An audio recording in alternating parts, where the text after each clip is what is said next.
Bonsoir à tous, j'espère que vous allez bien et bienvenue dans la preview du show WWE Raw du 15 juin 2020. Donc c'est le tout premier Raw juste après le pay-per-view Backlash qui avait lieu hier soir au Performance Center évidemment. Et je suis en compagnie des spécialistes l'Ange Bleu et Kevin Payne. Bonsoir messieurs. Bonsoir à tous. L'Ange Bleu. Bonsoir à tous, excusez-moi. Ok, du coup c'est parti. Donc hier soir, vous le savez, on a eu pas mal de matchs intéressants, notamment le premier match de la soirée qui était dans le kick-off avec Apollo Crews qui défendait sa ceinture contre Andrade, accompagné bien évidemment de la belle Zelina Vega. Un match 1 contre 1 pour la ceinture des États-Unis d'Amérique, d'ailleurs un titre qui est en voie de changement d'ailleurs.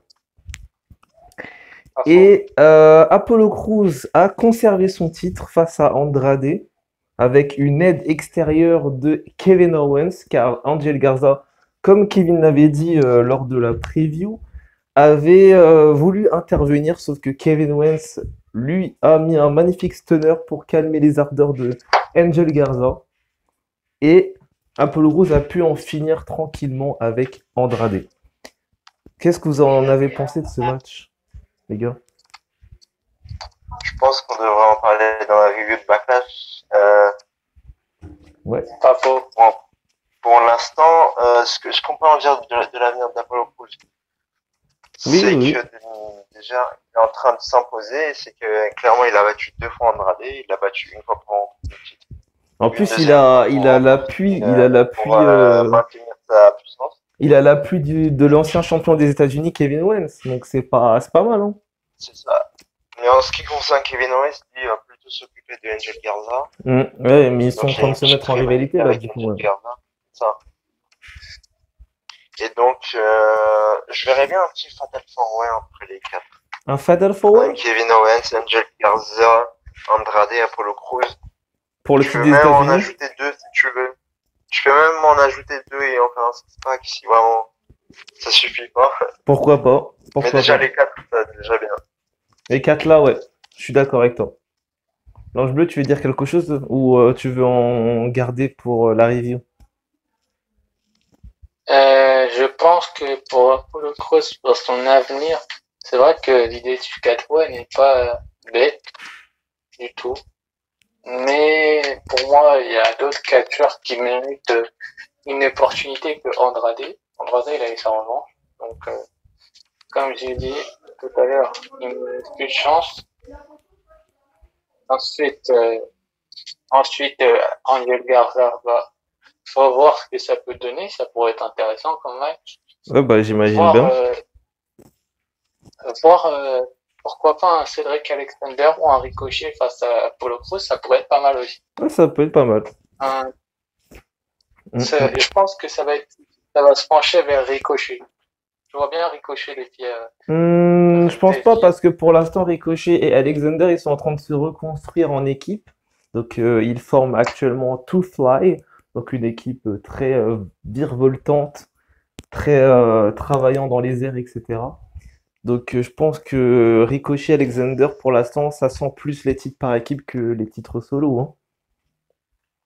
Ou alors pourquoi pas Kevin Owens qui aurait une nouvelle chance vu que moi je pense que on est mieux sur le pronostic de Kevin, c'est-à-dire un match à plusieurs. Moi, je pense. Ouais, un match à plusieurs, mais sans Andrade, avec un autre catcheur à sa place. On verra. Un Humberto Carrillo par exemple. Ah, pourquoi pas. Lui il doit s'occuper encore de Seth Rollins. C'est vrai. La bande à Rollins. Du coup, les amis, on va parler de la suite. On va en parler de la suite de Backlash. Donc, c'est le point, vous savez, principal du show, c'est-à-dire toutes les suites de Backlash. Donc, ce qui s'est passé, on va revoir les segments, donc en replay. On va voir ce qui s'est passé pour certains matchs. Donc, on a eu également le triple menace féminin. On sait que Bayley et Sasha Banks ont conservé les titres. On sait qu'elles vont d'ailleurs défendre leur titre à NXT contre Tegan Nox et Shotzi Blackheart. On va en parler dans la preview. On sait que il y a à mon avis, ils vont probablement les défendre également plus tard à SmackDown. Donc là, Bayley et Sasha Banks, ils sont un petit peu en danger, parce que là, ils sont en train d'affronter des très bonnes équipes, hein, puisque Tegan Nox, Shotzi Blackheart, c'est une belle équipe. C'est une belle nouvelle équipe. Donc ouais, C'est vrai. pourquoi pas. C'est vrai, et là en plus, on peut pas se plaindre que le titre n'est pas défendu. Là, ils le défendent presque chaque semaine. Ouais, en plus, et ils le Et à défendent, chaque jour, c'est presque. même pas ça, c'est que en plus, non seulement ils le défendent chaque semaine, mais en plus, Et à chaque show. elles le défendent à chaque show contre même des nouvelles personnes, donc des nouveaux visages. Donc vraiment, on peut pas se plaindre pour les titres par équipe. Pas pour. On peut pas se plaindre. On continue également avec un autre segment qui s'est passé à Backlash. On a eu ce fameux match, enfin ce match, on a eu une situation entre les Street Profits et les Viking Raiders. Normalement, ça aurait dû être un match par équipe pour les titres par équipe de Raw, sauf que ça s'est transformé en backstage brawl un petit peu bizarre avec des ninjas, avec des sauts, un mélange de leur rivalité. Enfin, c'est un truc un petit peu façon histoire John Cena de Fiend, Undertaker et Jay Styles. C'était un petit peu un truc de ce genre-là, mais avec leur histoire dedans. C'était bizarre un petit peu au début.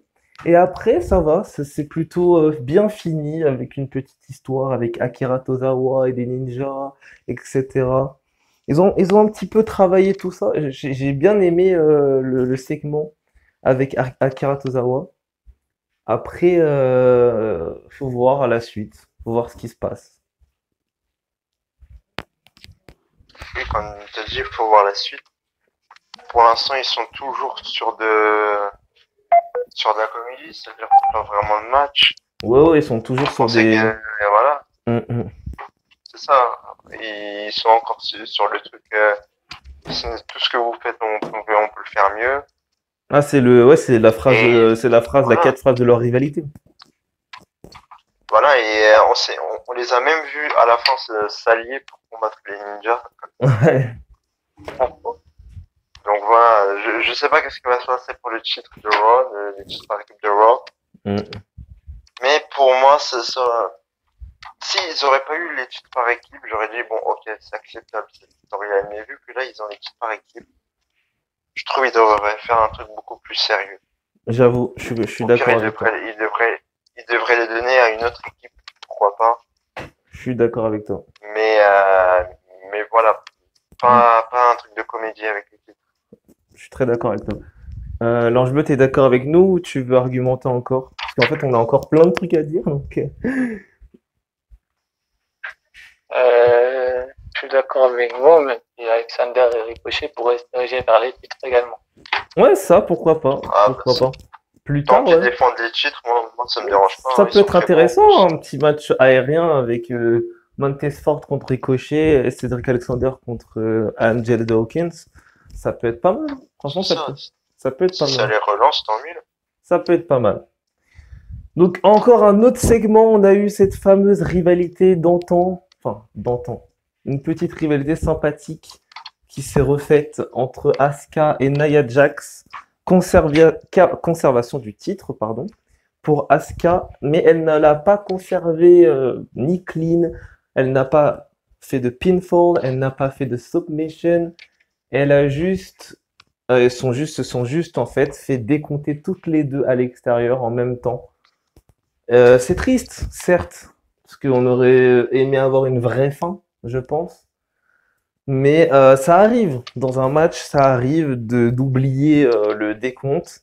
Et on est tellement concentré dans le jeu, dans la vente, tout ça, que ça peut être problématique le décompte à l'extérieur.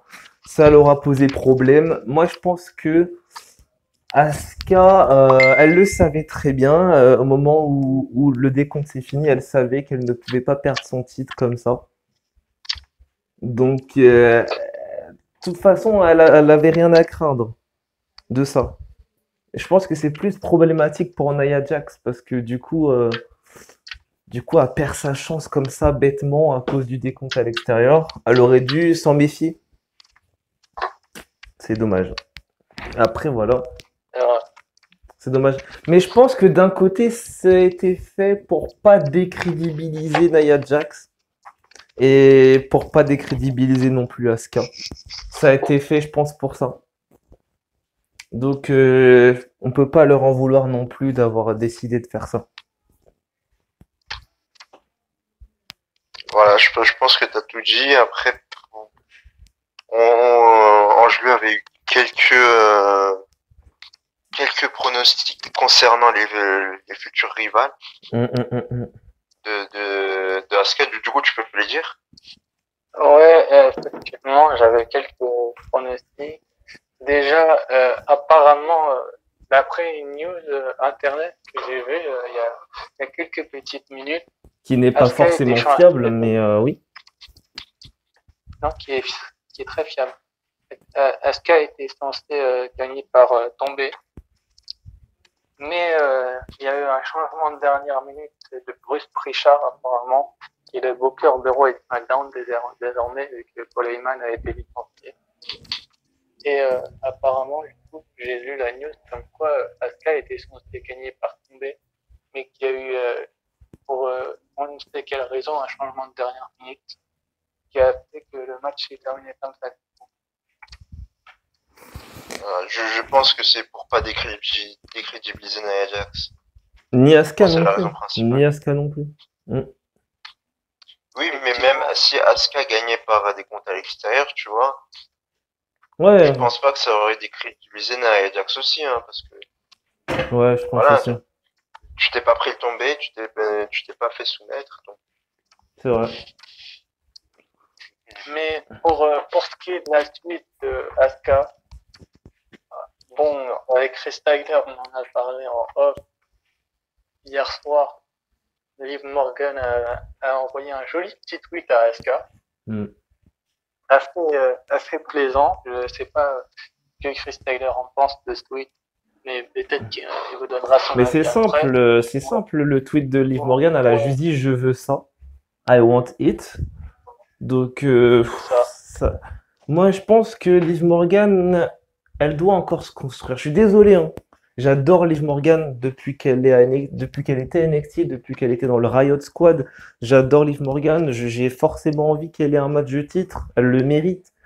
Mais je trouve que si elle commence à aller affronter Asuka maintenant, elle va se faire démolir. Asuka, elle est trop forte pour Liv Morgan. Elle est trop compétente pour Liv Morgan. Même avec son nouveau personnage, elle a aucune chance contre Asuka. Donc, moi, je pense que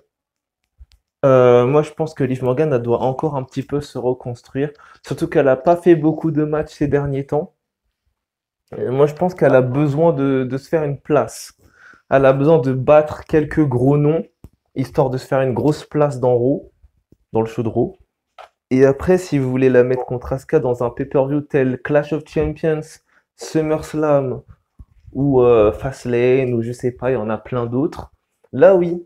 Mais d'abord, pour moi, elle a besoin de battre quelques gros noms du côté de Raw. Des noms comme Natalia, des noms comme Charlotte, des noms comme, je sais pas moi, Ruby Riott. Comme, enfin, tu vois ce que je veux dire, même si elle a déjà battu Ruby. J'aimerais bien qu'elle soit fini sa rivalité avec Charlotte, parce qu'elle l'a toujours pas fini d'ailleurs. Et voilà. Qu'est-ce que t'en penses, Kevin? Alors j'avais pensé pourquoi pas à Shayna Baszler, pourquoi pas avoir une Oui, Shayna, là, oui, je suis d'accord. Sachant que Shayna Baszler elle a pas de rivalité pour l'instant, Liv Morgan non plus. Tu lui mets dans une courte rivalité. Voilà, Extreme Rules, Shayna Baszler Asuka. Extreme Rules, là, tu fais. Pour le titre. C'est ça, En plus, le pire dans tout ça, c'est que c'est carré parce que Shayna Baszler, vous vous rappelez, on fait une cage. On fait ça dans une steel cage, dans une steel cage, pardon, en anglais. Dans une steel cage avec Asuka et Shayna Baszler. Et c'est carré. Pas faux. Mais moi, je pensais à... J'ai plusieurs suppositions pour Asuka, mais je verrais bien un match pour l'Europe ce soir d'aspirante numéro 1. Ou alors un speech d'Asuka, un des deux, et un match officialisé la semaine prochaine, du coup. Et dans ce match, je verrais bien Natalia contre Nia Jax contre Charlotte Flair, contre Shayna Baszler, contre pourquoi pas Bianca Belair dans un Fatal 5-Way. Ouais, un match à plusieurs. Je vois. Un match à 5 et la gagnante de ce match, donc soit Bianca Belair, soit Charlotte, soit j'ai dit qui Natalia, soit Nia Jax, soit Shayna Baszler affronte Asuka à Extreme Rules dans un Extreme Rules match pour le titre. Ouais, pourquoi pas. Pourquoi pas. Je ne sais pas ce que vous en pensez. Bah, pourquoi pas. Ma réponse, c'est ça, c'est pourquoi pas. Et pour ce qui est de la gagnante, pourquoi pas envoyer Bianca Belair à Asuka, mais ce serait trop tôt. Natalia, pourquoi pas Natalia? Ça fait longtemps qu'elle n'a pas eu de match ici. Je dirais Natalia, c'est pareil. Ok, ça marche. On continue du coup avec le segment le plus important de ce Monday Night Raw, les amis. Je pense que c'est le segment le plus important. Vous le savez, la semaine dernière, avant Backlash, Seth Rollins s'est amusé à un petit peu embêter la famille Mysterio. Il s'était invité la semaine dernière à la table des commentateurs américains pour écouter le speech de Rey Mysterio.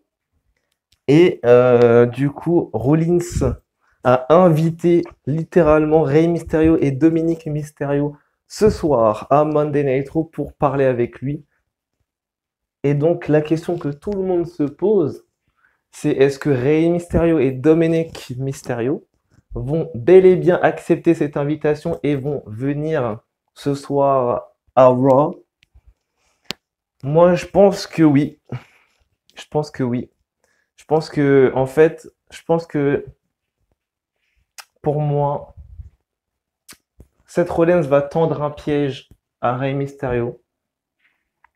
C'est-à-dire que Seth Rollins, évidemment, va tendre le piège à Rey Mysterio en disant venez tous les deux, je suis tout seul, il n'y a pas aussi une théorie, il n'y a pas Buddy Murphy, je suis vraiment tout seul.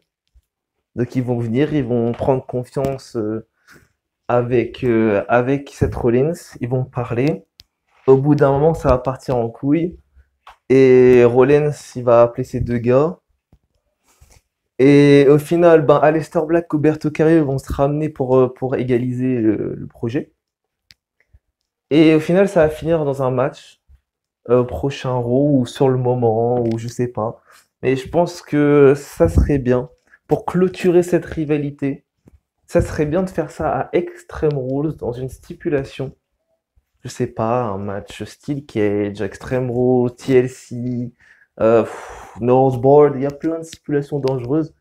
Moi, je pense qu'un match avec Rollins, Buddy Murphy et Austin Theory contre Aleister Black, Rey Mysterio et Humberto Carrillo, ou Dominic, si Dominic veut remplacer son papa. Qui sait?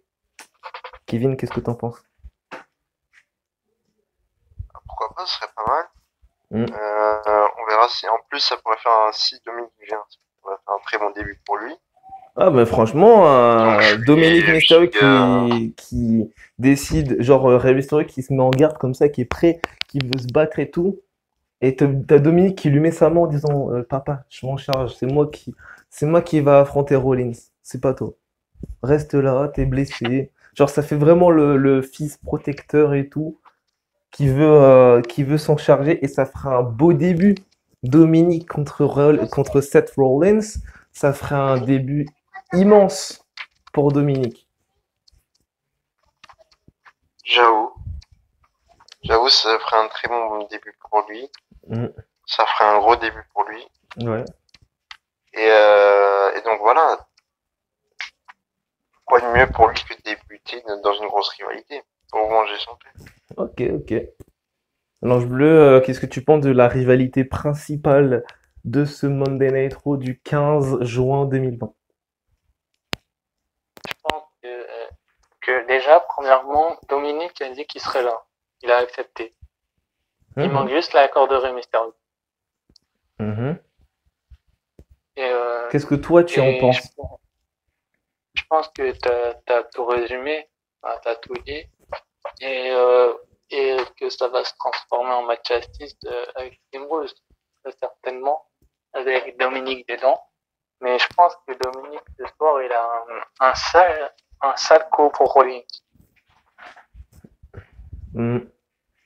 Je vois ce que tu veux Et dire. à mon avis, vu la rage que Rollins, que Dominique a eu dans sa promo chez lui au Rollins invité, ça m'étonnerait pas du tout que Dominique lui pète la face.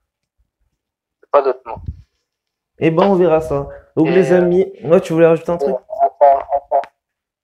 Apparemment, ce soir, ouais, il y aurait quelque chose d'inattendu qui serait prévu qui serait programmé pour l'Euro de cette nuit. Quelque chose d'inattendu, mais on ne sait pas ce que c'est.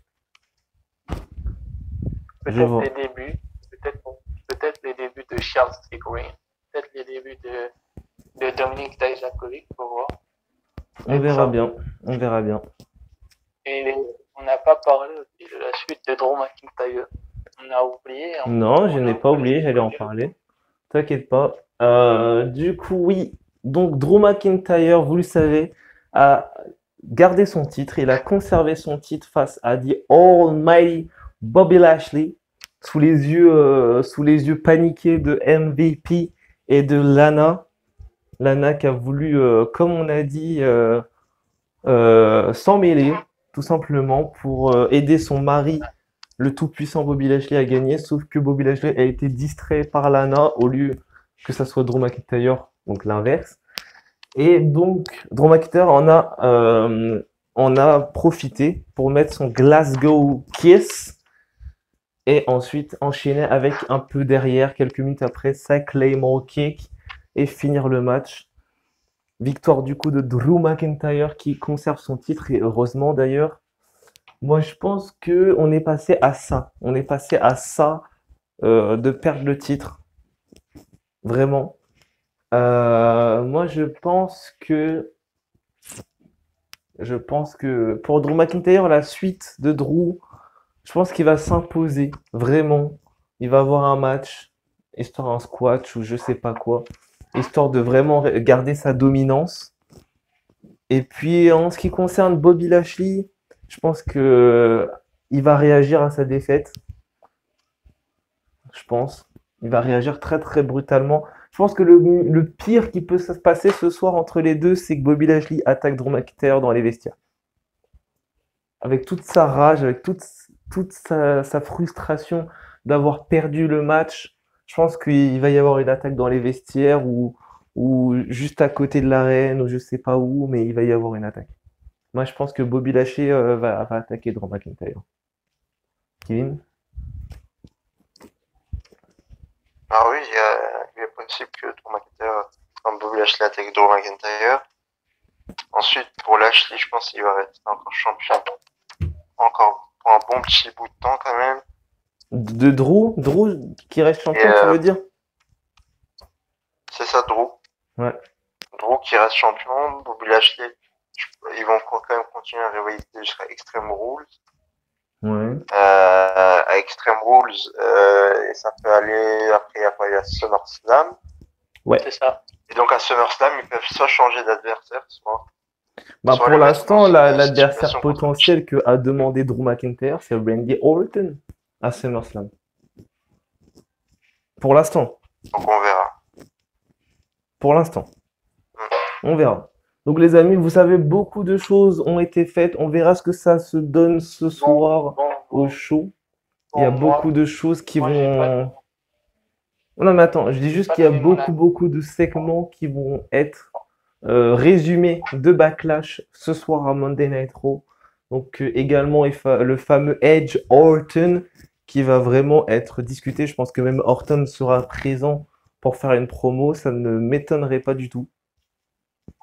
Et voilà. Ok. Pour toi, ton avis? Moi, je pense que Drew McIntyre, Bobby Lashley, c'est fini entre les deux. Je vois pas de suite entre les deux. Non. Je sais pas. Non, c'est pas fini.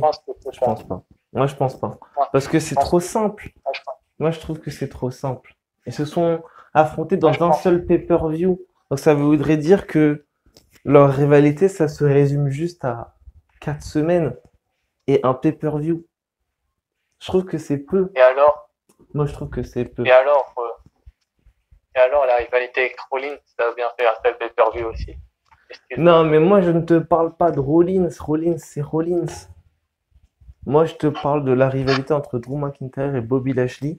Je trouve que pour une rivalité de cette envergure-là, avec deux gros poids, deux gros poids en haut, et un champion surtout, un champion très dominant, je trouve que c'est dommage. Je trouve qu'il faudrait poursuivre ça jusqu'à Extreme Rules, et qu'à Extreme Rules, il y a un match entre les deux avec un match Extreme Rules match pour le titre, et que Drew McIntyre, encore une fois, bat Bobby Lashley pour prouver à tout le monde que sa victoire en fait à Backlash n'était pas de la chance, que ça s'est pas joué à quelques minutes.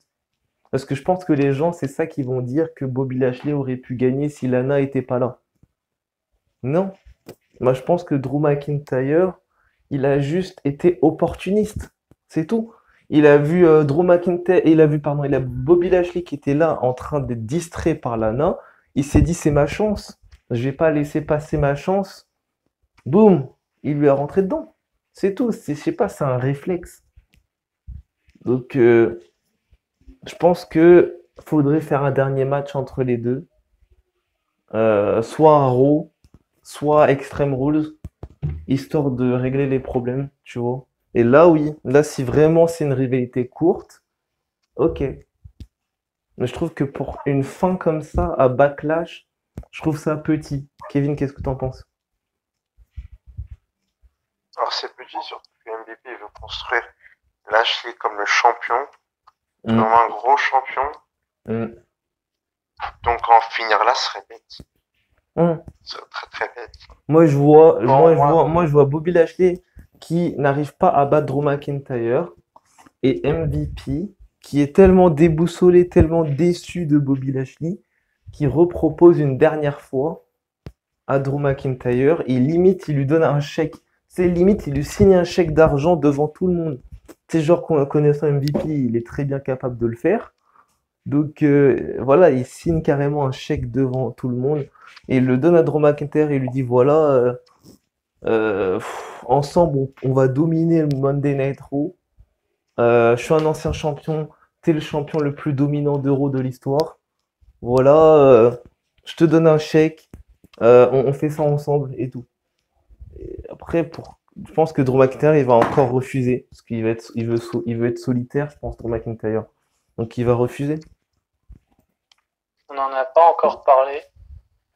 Mais moi, je verrais bien. Je vous rappelle que Drew McIntyre était en rivalité avec la bande de Zelina Vega, c'est-à-dire Austin Theory, Andrade et Angel Garza. Et pourquoi pas Angel Garza, Drew McIntyre, Extreme Rules, Andrade, Drew McIntyre. Ce qui expliquerait la raison de lui avoir retiré le titre des États-Unis.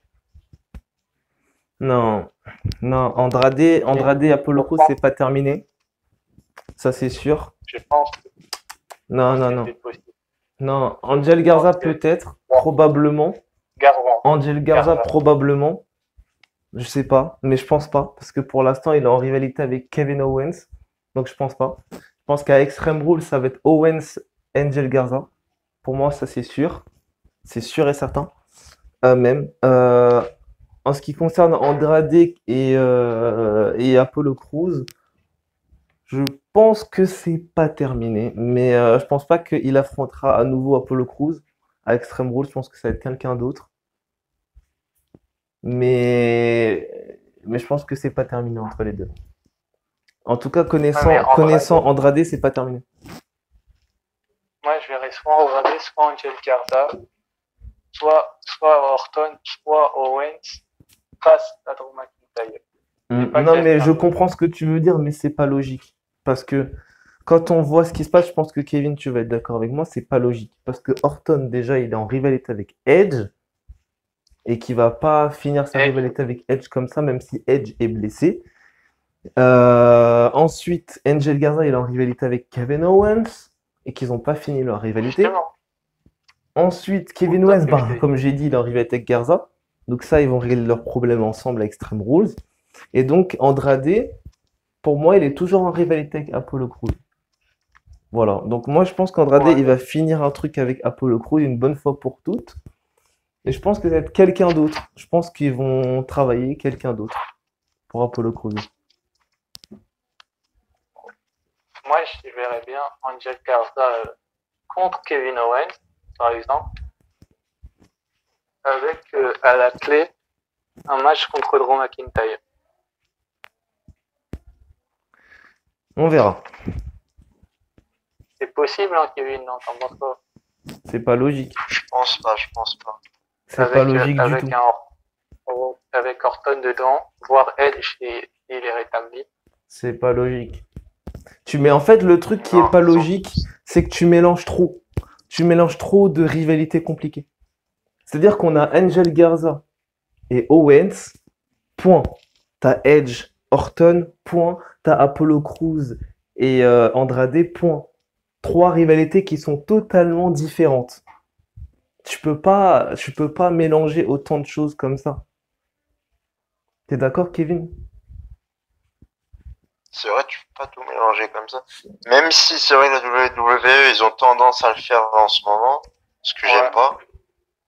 Après, si vraiment tu veux avoir un truc... Après, non, attends, j'ai une idée pour lui, pour qu'il soit d'accord. Attends, Andrade, déjà, il a plus sa chance. Il a plus sa chance, il a déjà tenté 2 fois. C'est vrai. 2 fois, il a perdu. Donc, Andrade, tu l'as envie de dire. Moi, je te dis, après, si tu veux vraiment donner ta chance, tu fais un truc. C'est très simple. Tu fais Angel Garza contre Owens, tu fais Edge Orton et tu fais Andrade Apollo Crews. Tu fais 3 matchs simultanés, enfin 3 matchs 1 contre 1. Les gagnants s'affrontent dans un triple menace. Et le gagnant du triple menace, si tu veux, affronte Drew McIntyre à Extreme Rules. Et là, il y a des possibilités. Là, on peut avoir un truc. Mais il faut pas non plus tout mélanger. Mais c'est vrai, t'as bien résumé. On pourrait faire Apollo Crews Andrade, Garza Owens et Edge Orton. Parce que là, tu vois, tu as les 3 rivalités qui sont juste séparées, qui sont résumées. Donc, les 3 rivalités séparées. Et donc, en finale, moi, je verrais bien Edge. Je verrais bien peut-être Garza, histoire de faire de la nouveauté. Et en 3, pourquoi pas Apollo Crews. Et non, c'est quoi Andrade? Parce qu'Apollo Crews, il est champion, donc on va le laisser de son côté. Donc ça ferait Andrade, Angel Garza, qui s'aiment pas les deux, et Edge au milieu. Et les 3, ils s'affrontent. Les 3 s'affrontent, Edge gagne. Et à Extreme Rules ou SummerSlam, tu nous fais Edge contre Drew McIntyre pour le titre de la WWE.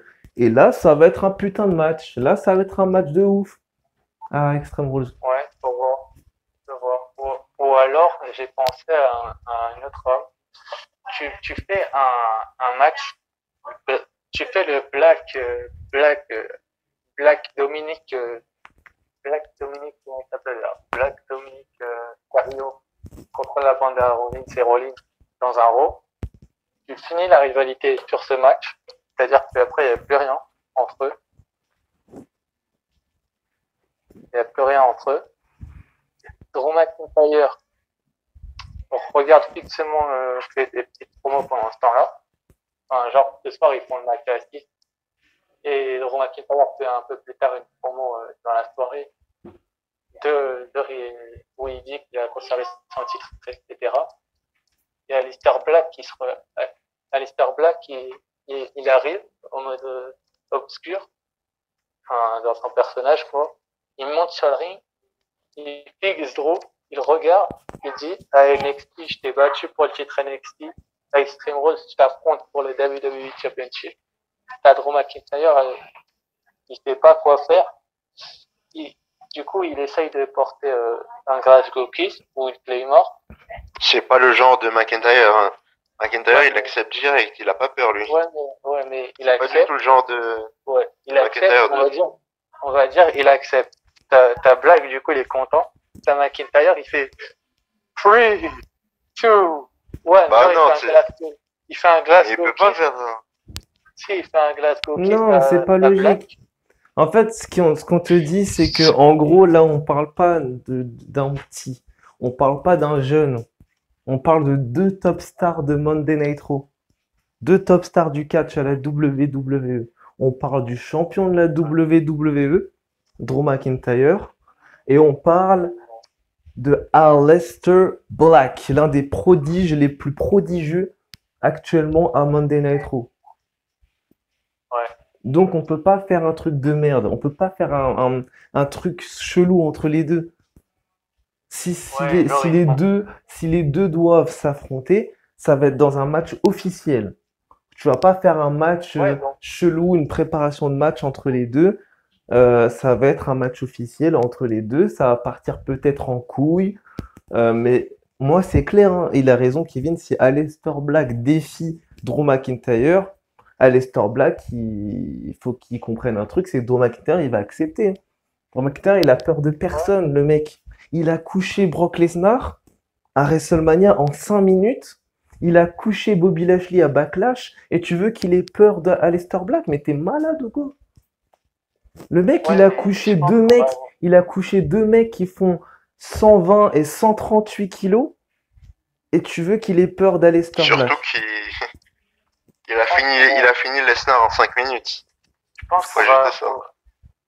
je pense qu'on va avoir Aleister Black qui va envoyer un challenge à Drew. Drew, il va accepter un peu plus tard à Extreme Rules, ça va s'officialiser entre les deux. Non, non, non. Comme je t'ai dit, t'es en train de mélanger. Je suis désolé, mais c'est vrai. Aleister Black, il est en pleine rivalité avec Rollins. À chaque semaine, il se prend des Au stompes. début, je t'ai précisé au début, ils font le match ce soir entre la bande à Rollins et la bande à Black et il n'y a plus rien après. Je comprends pas pourquoi là. Non, non, non. Aleister Black, il va devoir se relancer, hein. Ça fait 2 semaines qu'il se fait tabasser. Il a perdu son opportunité de rêve à Money in the Bank. Là, on se rapproche de SummerSlam. Moi, je pense que le match entre Aleister Black et Drew McIntyre que tu veux faire, pour vraiment que ça soit un match de malade, faut le faire à SummerSlam. Tu le fais à SummerSlam, et là, oui, je suis d'accord. On n'a pas pensé à un truc. Moi, je viens d'avoir une idée un peu bizarre, si tu peux me permettre. Hein. Ouais, vas-y, non, mais j'ai dit. Drew McIntyre qui fait une petite célébration avec Bobby Lashley qui se ramène et puis quelques autres catcheurs. Je dis pas les noms. Et puis on fait une bataille royale. Et puis même je sais pas 4-5 catcheurs qui se ramènent, genre des catcheurs qui sont en rivalité, genre Wayne Garza et comment il s'appelle, et Orton et Edge par exemple. Ça fait qu'ils sont tous les 5 sur le ring. Là t'as Samoa Joe qui commence, t'as McIntyre qui le regarde à un moment donné. Joe il commence à enlever son casque. Oui, non, mais d'accord, j'ai compris. Samoa Joe qui intervient, c'est ça? Qui intervient dans le truc et Non. qui dit à McIntyre, je veux bien t'affronter, moi, y a pas de problème. Non, Samoa Joe, il est blessé et on sait pas si ça. Parce que là, ça fait 2 blessures consécutives. Il a tenté de revenir fin 2019 de sa blessure à la main ou au poignet, je sais plus. Et il s'est reblessé dans la foulée. Donc je pense que Samoa Joe, il faut le laisser tranquille pendant un bon moment. C'est triste à dire, mais c'est vrai. Et non, il interviendra pas. Je pense pas. Parce que il est encore blessé et ça pourrait arrêter sa carrière bêtement. On verra bien un Raw qui affrontera Drew McIntyre, j'ai envie de vous dire. Mais en gros, McIntyre, depuis le début, il lui donne que des gros adversaires. Parce que justement, ils veulent le construire comme un gros monstre. Ouais, pour s'imposer, quoi. Le mec, en gros, ils veulent le construire. En fait, le truc de Drew McIntyre, c'est ça. Plus fort que Brock Lesnar. Ouais, ils veulent le faire s'imposer sur tout le monde. Tous les gros monstres. Il a battu Rollins, il a battu Lashley, moi je dis si jamais Black il devrait l'affronter, il va le battre. Orton si ça arrive, il va le battre. Et pour moi, s'ils veulent vraiment continue sur ce truc-là, il devrait faire quoi? Il devrait ramener Goldberg et il devrait le faire battre aussi. Genre, McIntyre qui bat Goldberg, tu vois. Hmm. En gros, il bat que des gros noms. Que des gros monstres et il Voilà, s'impose, quoi. Il s'impose en tant que le seul Voilà. monstre de Raw, quoi. Le seul monstre de la WWE. Voilà, et tu peux le faire perdre son titre au prochain WrestleMania à 37. Pour moi, les contre seuls le gros gagnant du noms, on va Rumble. finir sur ça. On va finir sur ça. Les seuls gros noms pour moi qui peuvent mettre fin au règne. Là, franchement, je vais être clair, net, précis. Pour moi, les seuls gros noms qui peuvent mettre fin au règne de Drew McIntyre, il y en a 3 pour moi. Pas plus. T'as Randy Orton, qui est un ancien 14 fois champion du monde. Ensuite, t'as Triple H, qui est pareil, 14 fois champion du monde. Et en 3, t'as John Cena, avec 16. Pour moi, c'est les seuls qui peuvent faire douter Drew McIntyre. Cena, déjà, il va pas revenir. Pour En moi, tout c'est cas, les, pour pour Cathy, moi, le c'est moins, les il va 3 pas seuls qui peuvent mettre le doute dans la tête de Orton, Drew ouais, c'est McIntyre. possible. Moi, j'ai envie Après, de t'as rigoler. Undertaker, mais Undertaker, il est vieux.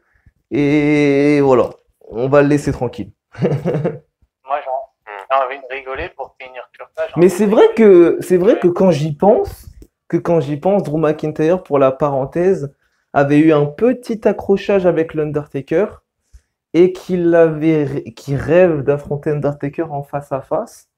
Donc pour un probable dream match, Drew McIntyre contre l'Undertaker pour le titre à WrestleMania 37, ça peut être un putain de match, hein. Ouais, il y avait aussi des rumeurs comme quoi, normalement, McIntyre devait affronter Undertaker à WrestleMania. Je crois que c'était le 35.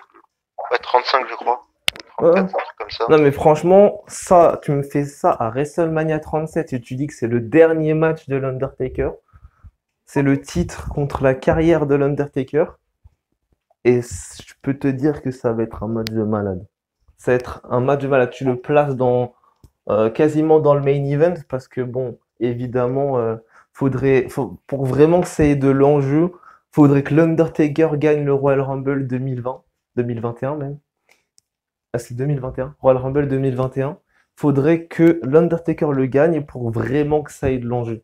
Pour vraiment que ça soit Donc, assuré dans le main event. ce serait sa deuxième victoire au Royal Rumble.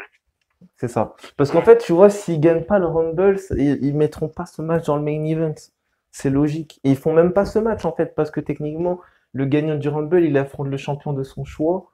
Et je pense que dans les toutes probabilités, ça va être Drew McIntyre qui va être choisi. Donc je pense qu'il faut que l'Undertaker gagne le Royal Rumble 2021 pour la deuxième fois de sa carrière, de sa grosse carrière de légende. Et qu'ensuite, il affronte Drew McIntyre à WrestleMania 37 à Hollywood en Californie. Et là, on aura un main event, mais une affiche de fou. De fou. T'as tout dit. Mais moi, j'ai pensé à la parenthèse pour le match féminin. Apparemment, vu qu'il y a une rumeur de début de Chelsea Green, pourquoi pas la mettre dans le match d'aspirante déjà, pour commencer. Et je voulais rajouter ça, mais à voir, mais peut-être. On verra bien. À la fin de la vidéo, je vous mettrai une petite affiche de WrestleMania 37 avec McIntyre contre l'Undertaker, histoire de vous teaser un petit peu le match, histoire de vous faire rêver un peu. Et ensuite, moi, personnellement, si aucun de vous deux n'a quelque chose d'autre à dire, on va se laisser là. Perso, moi j'ai un truc à dire, c'est que je me dis, est-ce que apparemment il y a des rumeurs qui disent que Dominic Dijakovic pourrait débuter, est-ce qu'il pourrait pas débuter contre Drew McIntyre? Non.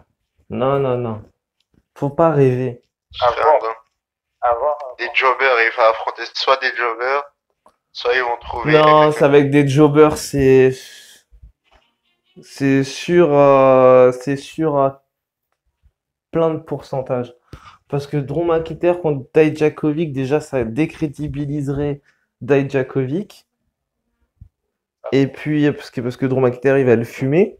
Donc ça va décrédibiliser Dijakovic. Donc non, je pense que ça va. Si Dijakovic débute, ça va être un squash. Ouais, je vois.